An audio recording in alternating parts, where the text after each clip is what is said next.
We have reached the part of the podcast can be talking some NFL, and who better to come on than the man, the myth, the legend, Mr. Fairweather fan himself, David, aka Better DP21. Dude, I knew how that intro was going to go. I was really always wearing. I knew it. Always wearing Bill stuff. Now you're rocking the Broncos, and I will say this: like Broncos do have some good gear. Like I was looking, Broncos. Yeah. They do have some good gear. I don't have anything but a hat. Mr. Fairweather. I've gotta have local sports team stuff. Like these are the events I'm literally within miles of. So I have to go there to watch games. Here's the thing. I have lived in Chicago now to a long ass time since I graduated from college. The only thing that I own of Chicago is I went to a White Sox game with this girl that was smoking hot. And I was like, shit, I should probably I don't have any I'm just gonna buy a White Sox t-shirt. So I went to what's the old Sports Authority. Yes. Remember that old place? Yeah. I bought a $9.99 White Sox t-shirt and now I use it as a rag. I mean, I have a Rockies baseball shirt. And everybody knows how big a Braves fan I am. So fuck, dude. I mean, it's like I am going to fucking buy Rockies gear, dude. Like when we go to a Rockies game, I'm gonna be fucking America's team, baby. I'm gonna be dapped out in Rockies gear, no doubt, man. But I'm not rocking. I'm just saying you don't have to have stuff of your own sports team. I rock it. I mean, I'm not misleading anybody where my bets are this weekend. I'll put it that way. Let's real quick question. So it's a 3-part question. Question 1. It's gotta be McDermott. It's gotta be. Are you shocked that McDermott got fired? I am shocked. I mean, you're talking about one of the winningest coach over the last 7 to 9 seasons, something like that. I mean, he obviously helped get Buffalo back to the playoffs. And I hated this press conference that happened. I know I was already, bitching to you. I was bitching to my dad, several people. We call that not a good look in the industry. Yeah, pretty much. You're right. But yeah, I mean, just there's definitely some shock. I definitely wish McDermott all the success of wherever he lands. But I love the fan petition to bring him back at the same time. I mean, the fact that we are literally firing a coach based on, according to the owner, the Denver game, which we are all pointing a bunch of fingers at different blame of how that game, unfolded. Yeah. But not on the coach, but we're saying that game is the result of the coach being fired.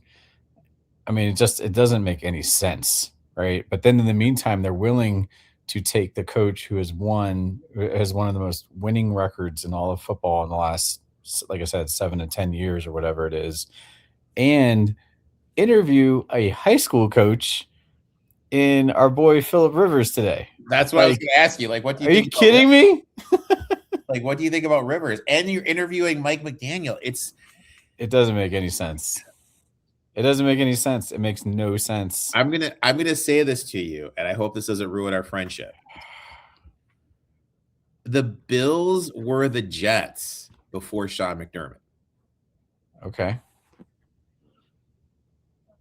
I totally disagree. Hiring Sean McDermott, you're taking a step regressing to the Jets. We're definitely not taking the right step. I'll put it that way. I'm not going to say we are the Jets. We're not. The fact is, we still have the core team players. The whole. I really can't believe that they didn't get any input from Josh Allen on this.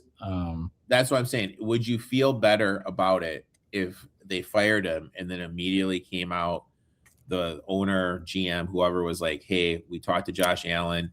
He just, he didn't like the direction of the team. We decided to keep it internal. We're just going to promote Brady to head coach. That would have made some sense. You know what I mean? Exactly. There would have been something there. I mean, the fact of the matter is we all can look back at McDermott and say he was definitely outcoached in some areas, for sure. There were definitely games that he missed, just coaching got away from him. in terms of like gamesmanship, timing of the game, whatever the case may be, in terms of plays, whether we're setting things up, utilizing timeouts, etc. Whatever the situational matchup was, got away from him against other premier coaches, that he had to face, like Harbaugh, Reed, all those types of coaches where we had our struggles with them in the playoffs. However, again, he still had plenty of win in him, plenty of great, locker room presence, culture, you name it. I mean, they got the winning mentality. He was proud to be for Buffalo. I mean, he Yeah. was proud to be like a part of the organization, city, everything. I did think his speech at the end of the game was a little political. I mean, only because I think you and I were talking about it leading up to the playoffs, knowing I think if he had lost to the Jags, they would have definitely Jags fired are him then. That was an obvious, right? Like I was surprised at the Denver result. I was surprised at the Denver result in general, just based on the game and how that unfolded. But I'm surprised they put it on his shoulders as the way that they're firing him. and also I think both they lost by 3 and there's at 10 points at the end of the first half. You know what I mean? Yeah, Like exactly. that's not on the coach. Like why not just Josh literally fumbled the ball back to them after giving up a touchdown with less than a minute for them to hit another field goal. I don't We know. literally spotted them 10 points. And I said that to so many people. I was like, we spotted them 10 points and we still went to OT. Yeah. Like, okay. And now we had to put it in the hands of officials at that point. Yeah. I mean, it's crazy, which it was a catch. I thought no way it wasn't a catch. I thought it was a catch. It was ruled like the last one. I also have an issue with okay, this is really going to piss you off. Denver was the 5th most penalized team in the league. They didn't get called for any penalties that game. Correct. Like I said, nothing showed up until OT. Yeah. And it was 51 yards on that final drive. But I regress. Let's go on. We've spent 7 minutes going back and forth. I didn't mean to open up that sore. Let's it is what it is, But again, my colors aren't running here. It's more just the fact that this was a family game for me. Yeah. My whole other side of the family is Broncos fans, right? So it was fun rivalry for the family. But again, I definitely think Buffalo got the shaft on that one. Now, let's go ahead. Let's dive into it. Yeah. We're gonna do something different. It's usually a player prop for me and a side. You do a halftime and a side. Since there's only 2 games, we're not going to do that. We're just going to give our thoughts about the game, any bets we have in the game, and then we are going to do our little touchdown parlay at the end. So let's jump right into it. The first game is the Denver Broncos hosting the New England Patriots. What say you, my friend? Yeah, so, this weekend might offer some of the best betting opportunities of the entire playoff season. And reason why is because the public is completely in the tank on 2 teams. And when I plugged my data into my model, the edges were getting are borderline obscene for a playoff matchup. So we got Patriots at Broncos Sunday afternoon, Rams Seahawks Sunday night. So casual money is hammering New England and Seattle. That's where the tank is coming in on the public side for these games. We're talking 75% on the Patriots, 91% on the Seahawks. So, I'm going full contrarian today in terms of everything that I'm going to be laying out here in this matchup. So starting with the AFC Championship, New England traveling to Denver to face the Broncos. If anybody's been listening to any, social media, ESPN, any sports radio this week, you already know the narrative. Drake May and the Patriots' dominant defense are going to steamroll Jarrett Stidham and the backup QB Broncos. So the way that I'm looking at this is the line opened at the Patriots -4.5. It jumped to -5.5 within about an hour of opening as the public piled on. But here's where it gets interesting. The line moved back to the Patriots 4.5. Why does this matter? Mostly because 75% of those tickets are still on New England. Public is betting the Patriots, but the line is moving toward the Broncos. So this is a reverse line move. It's one of the most reliable indicators of sharp action in our sports betting world. So it's really simple, right? The public narrative is Jarrett Stidham is career backup, right? Hasn't thrown meaningful pass all season. He's 1-3 as a starter in his career. We've all heard this all week long. Drake May is this rising star who just held the Chargers to 3 points, Texans to 16. Patriots defense is just suffocating. Denver's lost Bo Nix to a season-ending ankle injury, which, I really hope he gets better soon. That was really disturbing to hear. I really felt bad for him that he can't play in this AFC Championship, honestly. He's gotten them so far. I hate Bo Nix. I hate his stupid-looking hair. But go ahead. So the game's over already, right? Wrong, right? My model says otherwise. So here's what my model's saying. This line should be Patriots -1. The market has it at 4.5. We got a nice 3.5 point edge in favor of the Broncos here. 3 full points, field goal territory where I'm looking at with this edge, right? So it gets better. The other side of my model is also looking at the total. My model has this total at 54.5. The market has it at 42.5. Again, a 12-point discrepancy here. 12 points, right? That's huge. The market's so terrified of Stidham and so in love with these defenses that it's completely mispriced both the spread and the total in this game, in my opinion. So I'm just saying straight up, public is wrong. Denver is 9-1 at home this season. Only home loss was kind of a fluke, in my opinion. Visiting teams have a problem playing at Mile High with the altitude, of course, right? Field advantage is always worth about 2.5 points. So the market is acting like it doesn't exist, is where I'm coming from on this, right? It's kind of wild. So secondly, Peyton coaching the game has a history with backup quarterbacks. Teddy Bridgewater was one of them, went 5-0 for him in 2019. Stidham has been in this system for 2 years, right? So he's getting all first-team reps this week. This isn't some random backup that's getting thrown to the wolves. This guy who knows this offense, has a creative play caller scheming for him. And lastly, Denver does have an elite defense. They're second in yards allowed, third in points allowed, and they led the NFL in sacks, right? So they even picked off Josh Allen twice in the divisional round, forced 3 fumbles. The defense can keep the games close. And the last thing, which is important here, Drake May has a turnover problem against elite defenses. He's fumbled 6 times in 2 playoff games, 6 times, right? You got to emphasize these points here because nobody's really talking about this side of the ball. Patriots are asking a sophomore quarterback making his first road playoff start to go into Mile High and win by 5 points plus against a top-tier defense. That's a lot to ask. So my play is looking at this. You can take the Broncos on the spread, 4.5, right? Because again, I do see this within a field goal. That means them covering it. That's my confidence level being like 9 out of 10. Cover probability is in the 65% range. This isn't a lean. This is definitely a given for me in terms of a sharp play. So even if the Patriots win, the Broncos keeping it with the field goal is very realistic here. And this is the kind of the spot where you want to fade the public and trust the math. So bonus play, take the over. Again, the total from my model says this market says this is absurd. Model saying 54.5, market 42, 12-point difference is crazy. Public is really just looking at backup quarterbacks equaling low scoring slog, right? Like they're missing so many things here where Stidham's going to take chances. Peyton is going to dial up big plays to prove a point. Patriots might score more than expected. And if this game gets out of hand in either direction, you're getting garbage time scoring as well. So for the over in 42.5, I also really like it. The over path looks really good here. I mean, you're talking a 28-24. That's 52 points, right? Well within the range of what I'm talking about.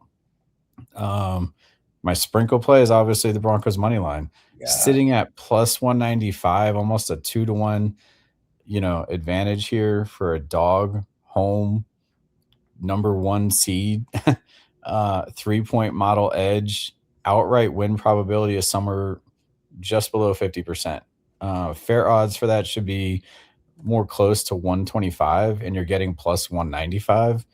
definitely putting something on the Broncos money line here. So that's kind of each of the edges. Again, very contrarian, but very much in line with where I can see this game going on Sunday. For me, look, I put this in at 5.5. I'd still play it. Anything over 4.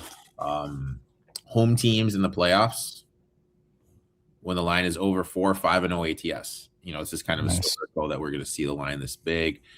For me, this is a big line movement thing. When it looked, they had pre-flop lines out on a week ago Sunday before the Knicks injury. Broncos were -2.5. Then this jumped all the way to 5.5. Yep. And there's no world that Bo Nix is worth that many points to the point spread. The downgrade from Nix to Jarrett Stidham, not nearly as big as the market is making it out to be. Stidham, like you mentioned, has been in the system for a while. What matters, he's worked exclusively with these wide receivers after practice, especially Franklin. I think that's going to be huge. Franklin is trending to coming back. He's going to have that wide receiver that he trusts. I also love the matchup against the Patriots defense, especially against the tight ends. New England's consistently struggled to defend the position. Stidham targets tight ends at a 17.3% rate, makes the Evan Ingram matchup even better. So I really think there's a path for Denver to move the ball here. The run game could get a boost if J.K. Dobbins returns, takes pressure off Harvey, who, in my opinion, isn't quite ready for a primetime workload. I think balance is important. I don't think Henry trusts him enough. Payton does, excuse me. Defensively, this is going to be the best units the Patriots have faced all week. Denver blitzes at the 6th highest rate in the league, which is critical because Drake May has struggled heavily under pressure the last 2 weeks against the Chargers and the Texans, who are the 2 best defenses he's played up to this point. And he was sacked 10 times. He fumbled the ball 6 times. And the real thing that blows my mind is the pass pro has been even worse since Will Campbell has returned. Mm-hmm. We've seen this situation played out before. A backup quarterback often covers their first start, not their second. Right. Added Sean Payton's track record. Payton is 62.5% with a backup quarterback. So that means in his career coaching, the starting quarterbacks he's had are Russell Wilson, Bo Nix, Jameis Winston that year after, and then that year, which is the year after Drew Brees retired and Drew Brees. Mm-hmm. Take those guys out. He's 62.5% with them. So absolutely love that when he's kind of, Stidham. I think he's one of the better quarterbacks in the league. He's mobile. He can extend plays, operating behind one of the better offensive lines in football. Why is that key? He's going to have time to sit back, pick apart the defense, and he's going to be able to move the ball. People remember a couple years ago when the 49ers were in their quote-unquote heyday and that defense was top of the line. Jarrett Stidham went out there for the Raiders against a shitty line, and he threw for 368. Mm-hmm. I think, this is – I think there's definitely legs here. I know it's coming down in the market right now. When I looked this morning, I think it was down to 4.5. Someone messaged me about it. Yep. I would still play the 4.5 here. Anything over 4, I absolutely like. And I'm going to do it one more thing. What I did is I played the Broncos to win the Super Bowl. They're 13-1 right now to win the Super Bowl. Wow. So if you think they're going to win this game, you can play the 13-1, and then you can have a nice hedge position if you want to, just to lock in the money. So, I'm gonna take the Broncos here. I got a 5.5, anything over 4. A prop in the game.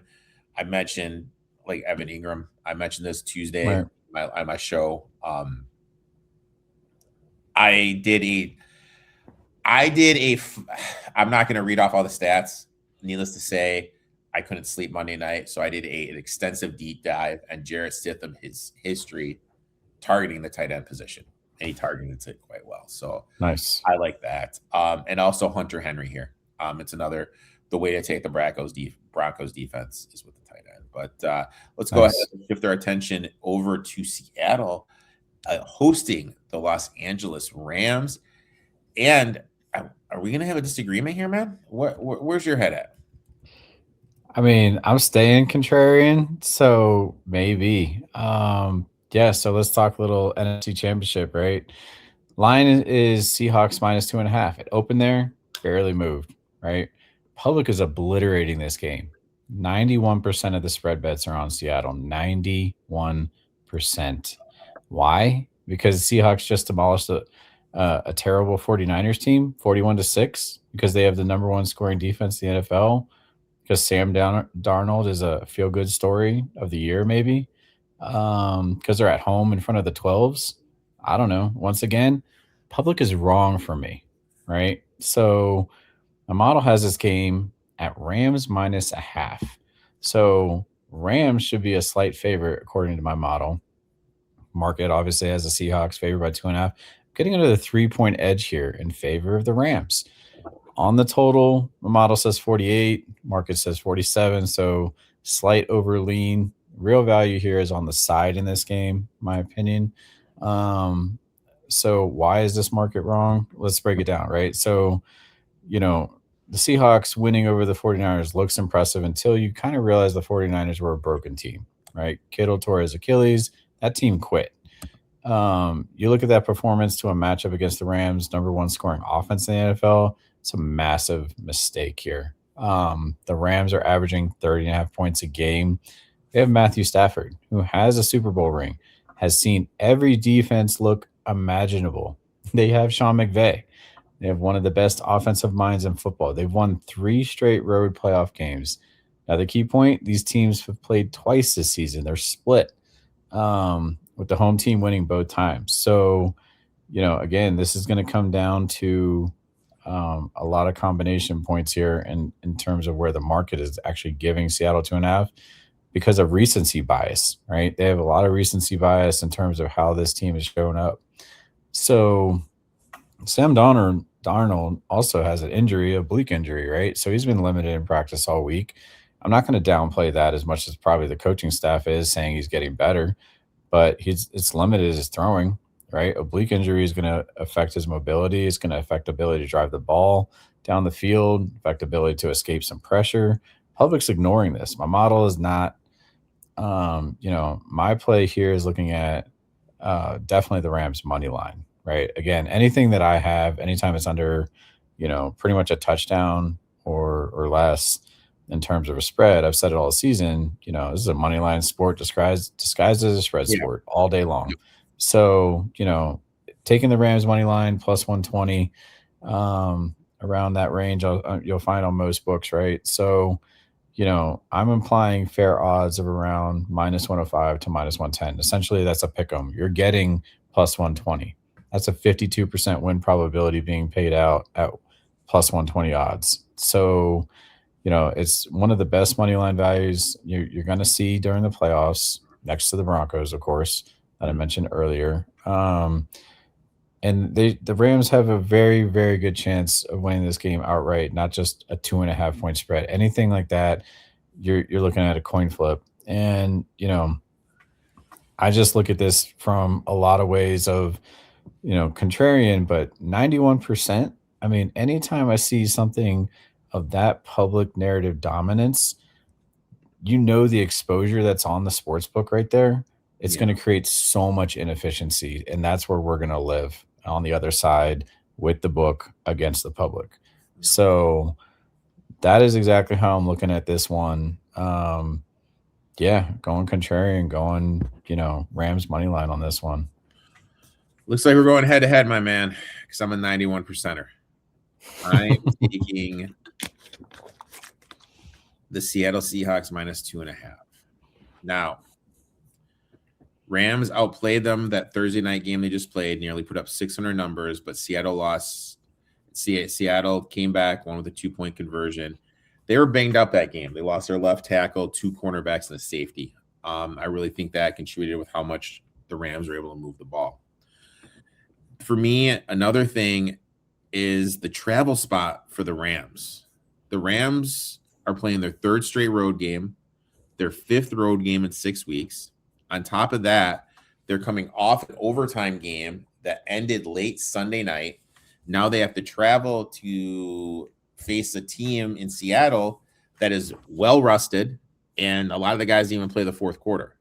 Historically, this spot is brutal. Since divisional realignment, teams playing their third consecutive road game are 40 and 799 straight up. When those teams are underdogs, 22 and 67 straight up. And in the playoffs, 12 and 30 straight up, including 9 and 28 as an underdog. Add in the rest disadvantage in the overtime, and you look at everything, 3 and 6 ATS. The Rams are banged up in the secondary, and this is a tackle that like really stood out to me the most.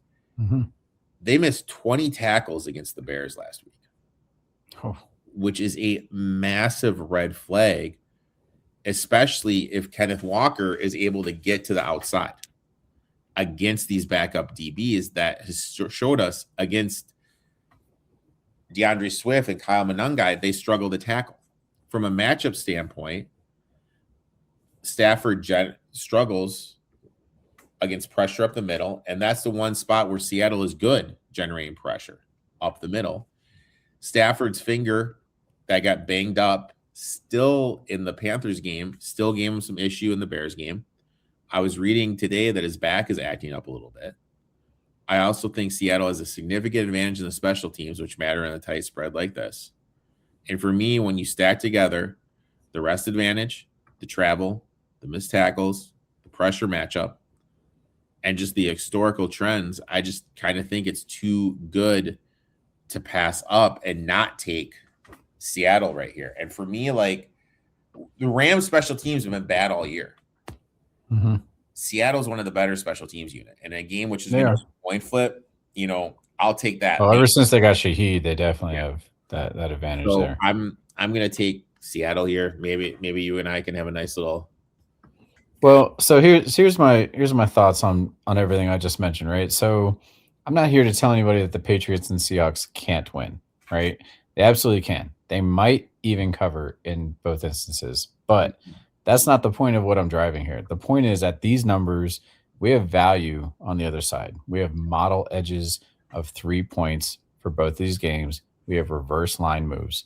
We have sharp money indicators. We have extreme public overexposure. When the room is this wrong, you do not follow them in, you fade them. Yeah. And in the long run, that's how you beat this market. So I'm loading up on Broncos and Rams. I'm taking an unpopular side in both of these. I'm trusting math over narratives. I mean, that's really where my head goes when I'm looking at this thing, because, you know, at the end of the day, I've come on all season, trusted my process in this thing, come out on top pretty well. So long run, like I said, that's how you beat the market. Maybe we'll have to have a t-shirt bet. Maybe I'll have to send you the Seattle covers. Are we doing covers or wins? How do you want to do it, dude? Your choice. Well, you're gonna have to do covers first since they're already a favorite. All right, so we'll do if Seattle covers the 2.5, you can send me a Seattle t-shirt. The Rams cover the 2.5. I'm getting a Rams t-shirt. I'll send you a Rams t-shirt. I don't know. I'll try to find the stupidest one I can find. Maybe you can get me a Broncos jersey. I'll try to find. No, dude. Nah. I'll try to find you the stupidest Rams t-shirt I can find. The literal stupidest one. So like I'm scrolling the page right here, and I came across an Erik Dickerson thing. I don't think I've ever told you this. I'll tell you this story real quick before we go to touchdown parlay. One of the kids I used to coach, his dad played on SMU's team when Erik Dickerson was there. He was the guy that would go get the envelope and bring it to Dickerson. Oh, wow. So he was the middleman, you know. And shout out to SMU. Who knew that they would be in front of the whole NIL thing? You know? No kidding. We also have the touchdown parlay here. Juicy. Woo! Lay it on me, big dog. All right. So out of the parlay, I've got Colby Parkinson, the Rams tight end. So reason for why I'm taking Colby is he has 3 touchdown catches in his last 3 games. He's averaged 6 targets per game over his last 4 contests. Seattle's defense has been susceptible to opposing tight ends, giving up over 60 yards per game to the position. He has a little revenge game narrative here, right? He played for Seattle before joining the Rams, right? It's a little motivation for him, but schematically, there's an advantage here with him because with Puka and Devontae demanding attention, Parkinson can slip free into the end zone. So I really, really like, how this kind of lines up for him. I really like how Stafford has been finding him, and he also obviously offers a good buffer, across a defense that he can get through. So I think the public is actually going to look at other inefficiencies with Kyron, with Puka, at plus 125. And Parkinson, what did you find him at? Plus 4 Jesus, something. I mean, look at the numbers on our TD parlay here. I mean, it didn't come at a low range, if you will, but the payout being nearly what it is here is plus 450. Yeah, plus 4 exactly. Like a 4-1 dog with that kind of attention, and someone, I really like his red zone usage as well. They're gonna look for him, and I really think he can exploit this defensive weakness in a game that I'm already backing the Rams to cover and win. I want an Evan Ingram. Like I said, on my show on Tuesday night, I went into an way too deep of a deep dive of Jared Stidham in the tight end position. Preseason games, regular season games, home games, away games. It was any games. So I'm just gonna go Evan Ingram here. Like, look, Nice. I know that he didn't play as many snaps last week, but he's not a blocking guy. Right. We're using Adam. I'm spacing on his last name a little bit more as a blocker. So yeah, I think it's Evan Ingram. He's going to be open up in the middle. He's at plus 575 on Hard Rock. So you can get this for plus 3,613 at Hard Rock Bet. Put $1 on that at least. So, hey, can't hate. David, I'd like to thank you for coming on. Looking forward to having you on in 2 weeks for the Super Bowl, where we can just kind of break down what we're going to do there. Why don't you tell everyone where they can find you on social media and whatnot, my friend? Yeah, thanks. And good luck to everybody this weekend. Again, trust your process. And remember, the best bets are the ones that are going to make you uncomfortable. You can find me at always on X, on Instagram, same handle here, BetterDP21. Make sure they give that fan a follow, and we'll be back in 2 weeks. Best of luck in your bets, my friend. Thank you.